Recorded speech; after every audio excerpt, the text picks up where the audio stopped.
2024 लोकसभा चुनाव के परिणाम जो हैं घोषित हो गए हैं। जिस प्रकार से माहौल बनाया जा रहा था बीजेपी के द्वारा, एनडीए के द्वारा कि अब की बार 400 पार, जो उत्साह उनके समर्थकों में था, जो एक लक्ष्य पार्टी के द्वारा रखा गया था 400 पार, तो इस बार एक माहौल बना था कि अब की बार 400 पार।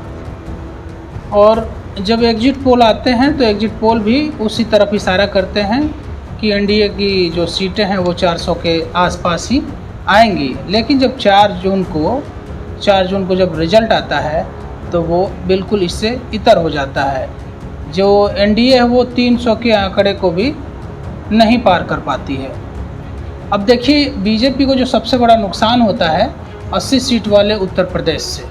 उत्तर प्रदेश में इस बार बीजेपी को जो है 33 सीट्स मात्र मिलते हैं। वहीं उत्तर प्रदेश में सपा को यानी समाजवादी पार्टी को मिलते हैं 37 सीट।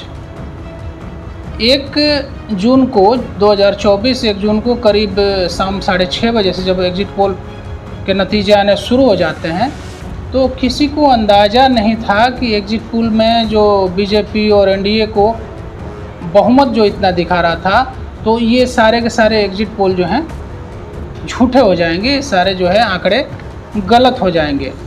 400 का आंकड़ा जो है उसको टच करते हुए बताया जा रहा था, लेकिन जब नतीजा आता है तो उसमें इससे ठीक विपरीत हो जाता है।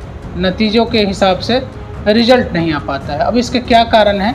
बहुत से कारण हैं और उन कारणों पे आइए हम चर्चा करते हैं।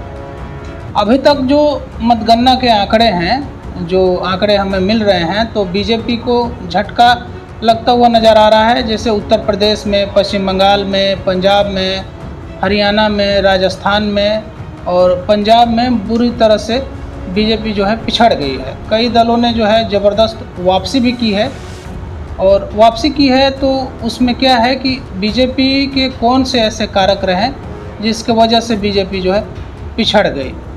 अब देखिए, बीजेपी और एनडीए जो थी पूरे तरह से मोदी मैजिक के सहारे बैठी हुई थी। वो आश्वस्त थे कि मोदी जी के नाम पे हम जीत जाएंगे। पिछले महीने जो है, पिछले 2 महीने में बीजेपी और एनडीए में उसके सहयोगी दल जो चुनाव प्रचार कर रहे थे, तो एक बात साफ तौर पर उसमें नज़र आ रही थी, उन्होंने प्रधानमंत्री नरेंद्र मोदी के चेहरे पे चुनाव लड़ा। चुनावी रैली में जो सभा होते हैं उसमें पार्टी में सभी जितने छोटे बड़े नेता थे स्थानीय मुद्दों से बचते हुए नज़र आए, और पूरा प्रचार जो है केवल और केवल पीएम मोदी के करिश्मे पर केंद्रित था, मतलब मोदी जी पे ही टिका हुआ था। बीजेपी के जो प्रत्याशी थे और कार्यकर्ता, वो जो हैं जनता से कनेक्ट नहीं कर पाते हैं, जिसका खामियाजा जो है रिजल्ट में आपने देखा, बीजेपी और एनडीए को भुगतना पड़ता है। बीजेपी के वोटर्स की नाराज़गी जो है, अब देखिए लोकसभा चुनाव के नतीजे जो हैं इस बात के भी संकेत दे रहे हैं कि कई बड़े मुद्दों पर बीजेपी को अपने ही वोटर्स की नाराज़गी झेलनी पड़ी है। अग्निवीर और पेपर लीक जैसे मुद्दे जो हैं साइलेंट तौर पे बीजेपी के खिलाफ काम करते नजर आए। एक आपने देखा होगा कि अग्निवीर का जो मसला है, अग्निवीर का जो मुद्दा है, उस पे युवा जो हैं बीजेपी से काफ़ी नाराज़ दिख रहे थे, मोदी जी से काफ़ी नाराज़ दिख रहे थे। अग्निवीर को लेके युवा और उनके जो गार्जियन हैं, देखिए आमतौर पर देश का एक बहुत बड़ा वर्ग जो है, युवा वर्ग, जो फ़ौज के प्रति जिनका आकर्षण है, फ़ौज में नौकरी पाना चाहते हैं, लेकिन 3 साल के बाद जो है उनका भविष्य क्या है, इसको लेकर अग्निवीर के योजना को लेकर युवाओं में काफ़ी आक्रोश था। पेपर लीक के मुद्दे पर जो युवा लोग थे उनमें काफ़ी नाराज़गी थी। एक युवा जो है किसी एग्ज़ाम की तैयारी करता है और जब वो एग्ज़ाम दे देता है तो पता चलता है कि इस जो हमने पेपर दिया है वो लीक हो गया। इस वजह से भी बार बार ये पेपर लीक के कारण जो है युवाओं में नाराज़गी थी। पुलिस भर्ती परीक्षा के मुद्दे पर यूपी के लखनऊ में जो भारी विरोध प्रदर्शन हुआ था, इसका गवाह है, आपने देखा होगा। पार्टी के नेता ये मान बैठे थे कि केवल नारेबाजी से वो अपने और अपने समर्थकों को खुश कर सकते हैं, लेकिन ऐसा होता हुआ नहीं दिख रहा है धरातल पे। बीजेपी का जो संगठन है वो संगठन जो है काफ़ी मजबूती से हर चुनाव में काम करता है, लेकिन इस बार जो देखा गया संगठनात्मक तौर पे बीजेपी इस बार कमज़ोर होते हुए नज़र आई। संगठन के तौर पे बीजेपी ने कुछ खास ऐसा मेहनत नहीं किया जिससे ग्राउंड पे उनको उसकी सफलता दिखे और रिजल्ट में उसका फ़ायदा होता हुआ दिखे बीजेपी को। प्रधानमंत्री नरेंद्र मोदी द्वारा जो 400 पार का नारा दिया गया था, तो इस वजह से जो वोटर्स हैं और जो उनके कार्यकर्ता हैं बीजेपी के, एनडीए के, उनमें अति उत्साह का हो जाना भी कहीं न कहीं ये बीजेपी के नुकसान का कारक बना है। साथ ही 400 पार के नारे से वोटर्स में उदासीनता देखी गई। बहुत से ऐसे लोग थे जिनको ऐसा लग रहा था कि 400 सीटें तो आ ही रही हैं, एक हमारे सीट पे और हमारे एक वोट देने से क्या फ़र्क पड़ जाता है, और ये एक एक वोट मिलकर 1 लाख वोट, 1 करोड़ वोट बनते हैं और किसी प्रत्याशी के लिए एक वोट कितना महत्वपूर्ण हो जाता है ये कोई हारा हुआ प्रत्याशी ही समझ सकता है इस चीज़ को। एक और गंभीर कारण है, बीजेपी के नाम पर टिकट पा जाने वाले उम्मीदवारों की चर्चा की जाए, अगर उनके बारे में बात की जाए, बीजेपी के द्वारा सही कैंडिडेट का चुनाव न कर पाना। जो कैंडिडेट कहीं कहीं ऐसा लग रहा था जैसे कैंडिडेट को थोपा जा रहा है, कैंडिडेट थोपने का काम किया जा रहा था। ऐसा लग रहा था कि किसी लोकसभा क्षेत्र में मोदी जी के नाम पे वहाँ के लोगों के ऊपर कैंडिडेट जो है थोपा गया है। इसकी नाराज़गी के चलते भी वहाँ के लोगों ने सामने वाली पार्टी को यानी इंडी गठबंधन को वोट दिया, जो एक हार का कारण हुआ। दूसरा कारण ये है कि जो सिटिंग एमपी हैं, सिटिंग एमपी वहाँ के कार्यकर्ताओं और वहाँ के वोटर्स के बीच जो संवादहीनता है, संवादहीनता भी एक प्रमुख कारण बनी। अगर आपको उस क्षेत्र के किसी क्षेत्र के जिस क्षेत्र से आप सांसद चुने जाते हैं और उस क्षेत्र के वोटर्स और आपके बीच सामंजस्य नहीं बैठता है, आप उनके सुख दुख में हाजिर नहीं होते हैं, आप उनके साथ अच्छा बर्ताव नहीं करते हैं, तो कहीं ना कहीं ये छोटी छोटी बातें जो हैं वोटर्स के मन में घर कर जाती हैं और तब वो वोटर्स ये सोचता है कि हम आपको अगले चुनाव में सबक सिखाएंगे, जो इस बार शायद बीजेपी के नुकसान का एक बड़ा कारण बना है। आपने परजीवी का नाम सुना होगा, यानी पैरासाइट। बीजेपी के जितने भी उम्मीदवार थे, अधिकतर को यह देखा जाए तो उनमें एक चीज़ कॉमन आपने पाया होगा कि मोदी जी के नाम पे हमारी नैया जो है पार हो जाएगी, मोदी जी के नाम पे हम जीत जाएंगे, हम लोकसभा पहुंच जाएंगे।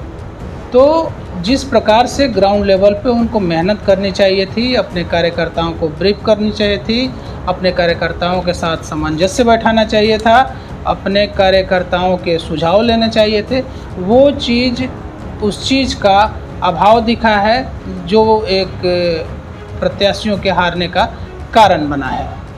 इंडी गठबंधन के नेताओं द्वारा एक नैरेटिव बनाने का प्रयास किया गया कि बीजेपी अगर फिर से सत्ता में आती है, मोदी अगर फिर से प्रधानमंत्री बनते हैं, तो संविधान जो है, देश का संविधान जो है वो खतरे में पड़ जाएगा और देश के SC ST का आरक्षण जो है वो खतरे में पड़ जाएगा।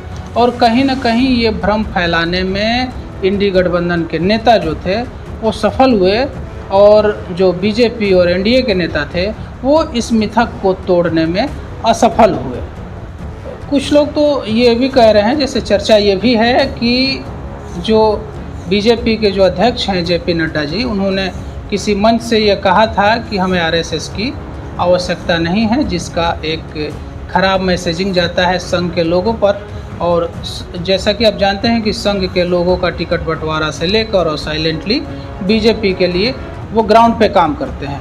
इस बार संघ और बीजेपी के बीच जो है सही से तारतम्य न बैठ पाना भी एक हार का उनका कारण बना है। जिस ऊर्जा के साथ इंडी गठबंधन के नेता कहें या इंडी गठबंधन के कार्यकर्ता कहें, जिस ऊर्जा के साथ उन्होंने इस चुनाव में मेहनत किया, उनके वोटर्स ने बढ़ चढ़ के वोटिंग में हिस्सा लिया और वोट किया, उस ऊर्जा के साथ जो बीजेपी का वोटर है, एनडीए का वोटर है, वो ना ही वोट देने निकला और ना ही उस ऊर्जा के साथ बीजेपी और एनडीए के कार्यकर्ताओं ने ज़मीन पर मेहनत की, जिसका खामियाजा आपके समक्ष है।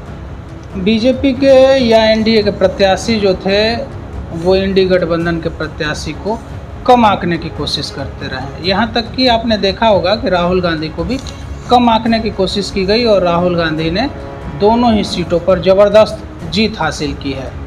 बात करें स्मृति ईरानी की, तो स्मृति ईरानी को आपने देखा होगा वो अति आत्मविश्वास से लबरेज थी। आपने यह भी देखा होगा कि स्मृति ईरानी किसी पत्रकार के साथ अभद्रता के साथ बात करते हुए भी नज़र आ रही थी।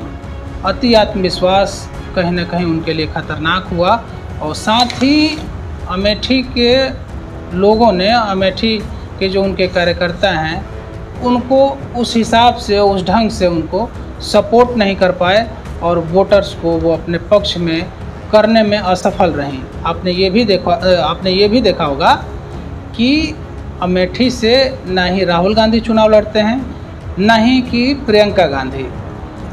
स्मृति ईरानी को उन्हीं के शैली में जवाब देने का प्रयास जो है कांग्रेस ने किया। एक अपने आम कार्यकर्ता से उनको हराकर उन्होंने राहुल गांधी की हार का बदला लिया है, जो आपने देखा होगा। इस चुनाव में बड़े बड़े नेता लोग हार चुके हैं, जिनको हार का मुंह देखना पड़ा है। उसमें से स्मृति ईरानी भी एक हैं। एक उत्तर प्रदेश में हार का एक बड़ा कारण जो है यह भी है कि जब टिकट बंटवारा हो रहा था तो उसमें प्रदेश के मुख्यमंत्री यानी योगी आदित्यनाथ जी को तरजीह नहीं दी गई, जिसका खामियाजा भी बीजेपी को उत्तर प्रदेश में उठाना पड़ा है। उत्तर प्रदेश में आपने देखा होगा कि बीजेपी जो है यादव से इतर यानी यादव के अलावा जितने भी ओबीसी कास्ट हैं उनको अपने पाले में करने में असफल रही है। साथ ही साथ एससी एसटी का जो वोट बैंक है वो बीएसपी से शिफ्ट होकर बीजेपी में जाने के बजाय वो बीएसपी से शिफ्ट होता है और वो बीएसपी से शिफ्ट होकर कहाँ जाता है? सपा में। जिसका फ़ायदा किसको मिलता है? अखिलेश यादव को। अखिलेश यादव ने निश्चित तौर पे इस लोकसभा चुनाव में बेहतर प्रदर्शन किया है, जिसका परिणाम आप सबके सामने है। ये परिणाम उनमें आत्मविश्वास की बढ़ोतरी करेगा, जिसका फ़ायदा वो आगामी 2027 में जो विधानसभा चुनाव होगा उसमें वो भरपूर उठाने की कोशिश करेंगे।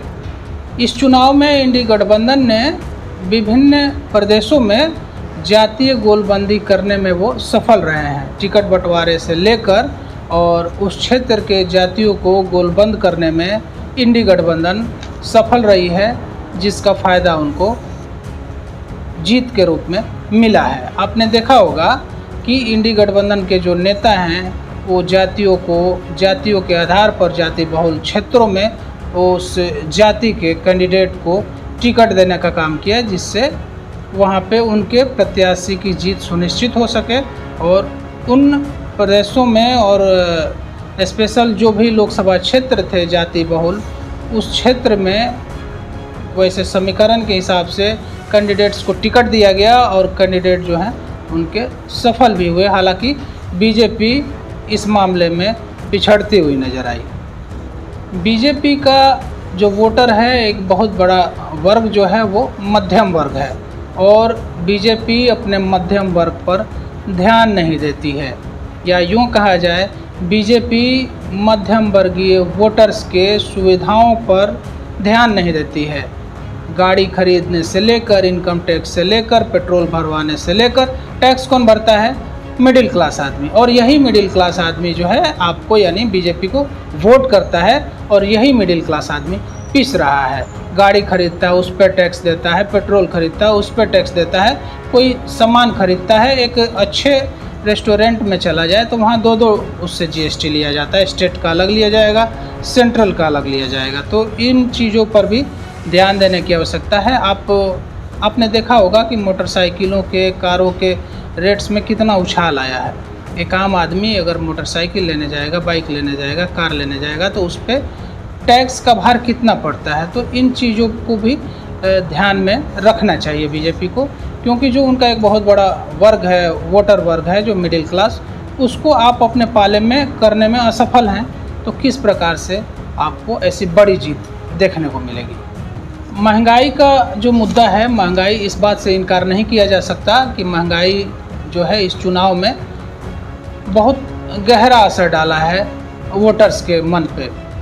लगातार बढ़ रहे महंगाई से सरकार के खिलाफ एक माहौल पैदा होता है और उस माहौल को विपक्ष जो है भुनाने में अपने पक्ष में, वैसे वोटर्स को अपने पक्ष में करने में सफल हो जाती है। इसलिए उन्होंने जो है हर मंच से गैस सिलेंडर सहित रसोई का बजट बढ़ाने वाली दूसरी चीज़ों को महंगाई का मुद्दा बनाया। कांग्रेस सांसद राहुल गांधी जो हैं बढ़ती महंगाई के लिए बीजेपी के आर्थिक नीतियों को जिम्मेवार ठहराए। कई बार जो है मोदी जी पर सीधे निशाना साधा और बीजेपी नेता और केंद्र सरकार के मंत्री जो हैं महंगाई के मुद्दे पर केवल आश्वासन वाली बात करते हुए नजर आए। इस देश में रोजगार एक बहुत बड़ा मुद्दा है और बेरोजगारी का मुद्दा जो है विपक्ष ने उठाया और इसको भुनाया और इसका फ़ायदा भी लिया। वो कहते थे कि जैसे ही हम सरकार में आएंगे तुरंत आपको जो है 30 लाख सरकारी नौकरी दे देंगे। अब देंगे कहाँ से वो अलग चीज़ है, वो चर्चा का विषय है और वो जानने का विषय है कि कहाँ से देंगे। लेकिन लोगों को लगा कि अगर इंडी गठबंधन की सरकार आती है तो वो हमें 30 लाख जो है रोजगार देगी। तो इस वजह से जो है युवा वोटर्स भी उस तरफ चले गए। आपने देखा होगा कि जब चुनाव नतीजे साफ तौर पर संकेत दे रहे थे कि राम मंदिर, सीए लागू करने की घोषणा, यूसीसी जैसे मुद्दा जो है वो जो है बेरोजगारी के पक्ष में जो बना माहौल, बेरोजगारी के लिए जो माहौल बना, वो जो इंडी गठबंधन के पक्ष में जो माहौल बना बेरोजगारी को लेके, वो सारे मुद्दों पे हावी हो गए। बीजेपी जो है रोजगार का मतलब किसी भी काम को रोजगार मानती है, प्राइवेट काम को भी रोजगार मानती है। एक ठेला लगा लेने से लेकर एक स्वरोजगार, किसी भी प्रकार के स्वरोजगार को रोजगार मानती है। लेकिन आपने देखा होगा कि देश का एक बहुत बड़ा वर्ग जो है सरकारी नौकरी को ही रोजगार मानता है। इससे इतर वो किसी चीज़ को रोजगार मानने को तैयार नहीं होता है। इसके बाद जो है स्थानीय नाराजगी का नुकसान भी हुआ है। बीजेपी को इस चुनाव में स्थानीय स्तर पर भी भारी नाराजगी झेलनी पड़ी। कई सीटों पर जो है टिकट बंटवारे को लेकर पार्टी और वर्कर्स के बीच नाराजगी देखने को मिली है। कार्यकर्ताओं के अलावा सवर्ण मतदाताओं का विरोध, आपने सुना होगा राजपूत वोटर्स की नाराजगी। सवर्ण मतदाता का विरोध भी कुछ सीटों पर देखने को मिला।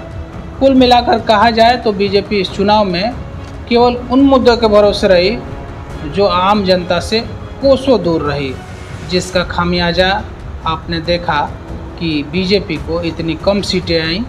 बहरहाल बीजेपी एनडीए इस स्थिति में है कि सरकार बना ले, लेकिन अभी भी इंडी गठबंधन इतनी कम सीटें आने के बाद भी वो दावा ठोक रही है कि हम सरकार बनाएंगे।